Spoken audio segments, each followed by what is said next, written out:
حالیہ مہینوں میں ایک جو نیا پیٹرن ہے، جیسے پاکستان تحریک انصاف کے دور حکومت میں پی ایم ایل این کے لوگوں کو 8-8 10-10 مہینے جیلوں میں ڈال دیتے تھے، ابھی نیا فنامنا یہ ہے کہ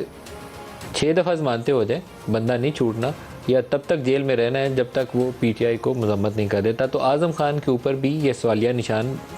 ہنوز باقی ہے۔ جب تک ایٹ لیسٹ میں ان سے خود بات نہ کر لوں، میں یہ آپ کو تصدیق نہیں کر سکتا کہ ان کا کرنٹ سٹیٹس کیا ہے، اور علی محمد خان ہو یا باقی لوگ ہوں، ان کے ساتھ بھی جو کچھ ہو رہا ہے وہ ہم سب کے سامنے ہے۔ ازمہ بی بی، ان چیزوں سے ایٹ لیسٹ سیاسی لوگوں کو تو گریز کرنا چاہیے، یہ ان کا حصہ نہیں بننا چاہیے۔ 164 کا سٹیٹمنٹ ایک لیگل ڈاکومنٹ ہوتا ہے، لیکن اگر وہ بندہ ایک ماہ پہلے کہیں غائب رہا ہے، مسنگ پرسن رہا ہے یا کسٹڈی میں رہا ہے، دونوں صورتوں کے اندر 164 کی سٹیٹمنٹ کے اوپر بھی سوالیہ نشان لگ جائے گا۔ جی، آپ کی بات درست ہے، اور اسی لیے آپ کے سوال سے پہلے میں نے ایکسپلین بھی کیا کہ انہوں نے خود کورٹ میں جا کر جو ایف آئی آر ان کی گمشدگی کے حوالے سے ہوئی تھی وہ انہوں نے جو ہے وہ خود واپس لی ہے۔ اور دوسری بات یہ ہے کہ یہ وہ زیر حراست تھے، وہ غائب تھے، اپنی مرضی سے کہیں گئے تھے، یہ تو وہ بتا سکتے ہیں نہ جو ہے وہ کوئی ایک پارٹی جو ہے وہ اپنے مقصد کے لیے استعمال کر سکتی ہے، نہ وہ کوئی ایک اور جھوٹا بیانیہ بنا سکتے ہیں۔ بات یہ ہے کہ کیا یہ جھوٹ ہر وقت بیچنا یہ کوئی پہلی دفعہ ہو رہا ہے؟ عادت ہے اس آدمی کی، وہ پیدائشی جھوٹا آدمی ہے۔ اس نے وہ یاد ہے نا آپ کو، ایبسلیوٹلی ناٹ بھی ایک شروع کیا تھا، ہوائی اڈوں کی بات نہیں ہوئی، کسی نے پوچھا نہیں، کسی نے کہا نہیں، انہوں نے ایبسلیوٹلی ناٹ جو ہے وہ شروع کر دیا۔ اب یہ سائفر کی جہاں تک بات ہے، دیکھیے اس کے اوپر 2 سلامتی کونسل کی میٹنگز ہو چکی ہیں، ان کے 2 اعلامیے آ چکے ہیں، اور اس کے اندر ایک جو شہباز صاحب کی حکومت آنے کے بعد جو بنی تھی قومی سلامتی کمیٹی کی میٹنگ فوراً ہوئی تھی، اس میں اسد مجید صاحب خود بھی آئے تھے، اور انہوں نے آ کر جو ہے انہوں نے شامل بھی ہوئے کمیٹی کے اندر، انہوں نے بتایا کہ ہوا کیا تھا۔ سپریم کورٹ آف پاکستان جو قاسم سوری کا اسمبلی تحلیل کرنے والا فیصلہ تھا، اس کو جو ہے وہ بات کرتے ہوئے سپریم کورٹ نے کہا کہ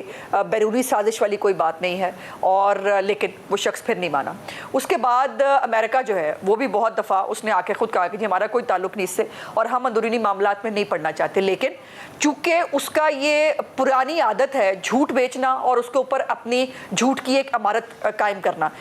ہم نے برداشت کیا جب تک وہ پاکستان کی، دیکھیں اس نے اخلاقیات تباہ کر دی، اس نے پاکستان کی معیشت کو تباہ کر دیا، اس نے پاکستان کی جو ہے وہ ریاست کے خلاف اس نے جو ہے، اس سے بڑی اور سازش کیا ہوگی کہ آپ پاکستان کو پوری دنیا کے خلاف کھڑا کر دیں۔ اچھا، اس کے دور حکومت میں ایسے سائفرز ہیں،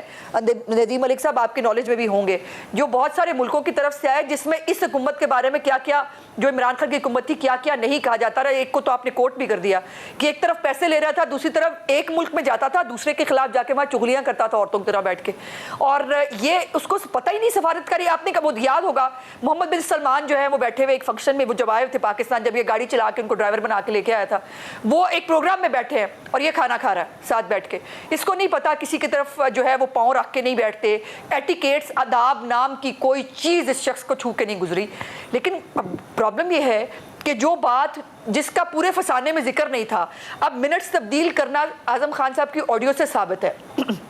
عمران خان کا سائفر سے کھیلنا اس کی آڈیو سے ثابت ہے، عمران خان کا فوڈ سپوننگ کرنا پاکستان کی عوام کو ہے، اس کو کورابریٹ کیا ہے اس اسٹیٹمنٹ نے۔ اب 25 جولائی کو عمران خان کو پیش ہونا ہوگا، اور نوٹس کے اندر انہوں نے لکھا ہے کہ 2 دفعہ آپ کو پہلے بھی بلایا گیا ہے، آپ نہیں آئے، اور اگر اب آپ نہیں آئے تو ظاہر ہے یہ ایک طرفہ کارروائی ایف آئی آئی کا اختیار ہوگا۔ سوال یہ ہے کہ القادر ٹرسٹ کی جو ہے وہ اگر تفتیش ہو، یہ شامل تفتیش نہیں ہوگا، یہ سٹے لے لے گا، یہ سائفر پہ سٹے لے لے گا، یہ توشہ خانہ پہ سٹے لے لے گا، منی لانڈرنگ کے کیس پہ سٹے لے لے گا۔ کیوں بھائی؟ یہ پورے ملک کا داماد ہے کیا؟ یہ اس ملک کو لوٹ کے کھا جائے گا؟ اس ملک کے جو ہے وہ کسی معاملے میں جو اس نے